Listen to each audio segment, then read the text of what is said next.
Hi friends, இன்றைக்கி வந்து பாசிப்பருப்பு அல்வா எப்படி செய்கிறதுன்னு பார்க்கலாங்க. அதுக்கு வந்து பாசிப்பருப்பை வந்து வறுத்துட்டு அதை குக்கரில் தண்ணி ஊற்றி 1 கிளாஸ் பாசிப்பருப்புக்கு 3 கிளாஸ் தண்ணி ஊற்றி இந்த அளவுக்கு நல்லா வேக வச்சு எடுத்துக்கோங்க.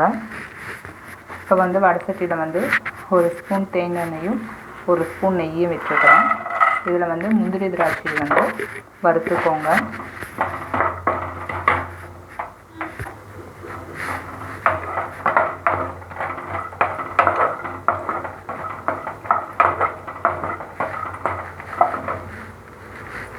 இப்போ வந்து முந்திரி திராட்சை வந்து வறுத்தாச்சுங்க.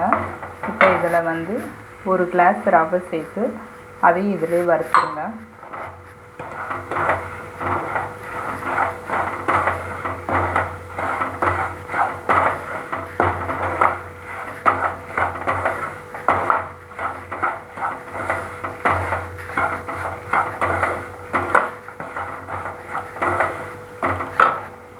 இப்போ ரவையும் வறுத்தாச்சுங்க. இப்போ இதில் வந்து தண்ணி ஊற்றி இந்த ரவையை வந்து வேக வச்சுருங்க.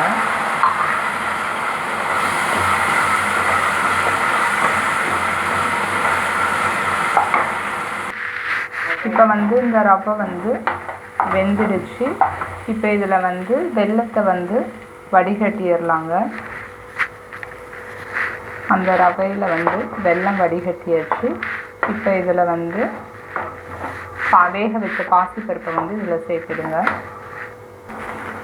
பாசிப்பருப்பு சேர்த்த உடனேவே வந்து இந்த அளவுக்கு கெட்டியாகிடும். இப்போ வந்து ஏலக்காயை வந்து நசுக்கி சேர்த்துக்கோங்க.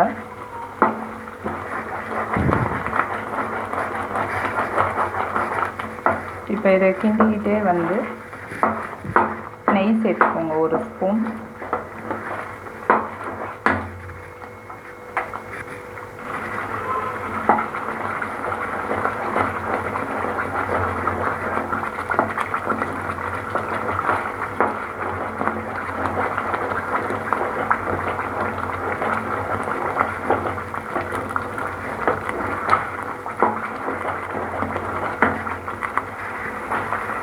இப்போ இந்த அளவுக்கு ஹல்வா ரெடி ஆகிடுச்சுங்க. இதை நீங்களும் செஞ்சு பாருங்கள். இந்த சேனல் பிடிச்சிருந்தால் லைக் பண்ணுங்கள், ஷேர் பண்ணுங்கள், சப்ஸ்கிரைப் பண்ணுங்கள், பெல் பட்டனை கிளிக் பண்ணுங்கள்.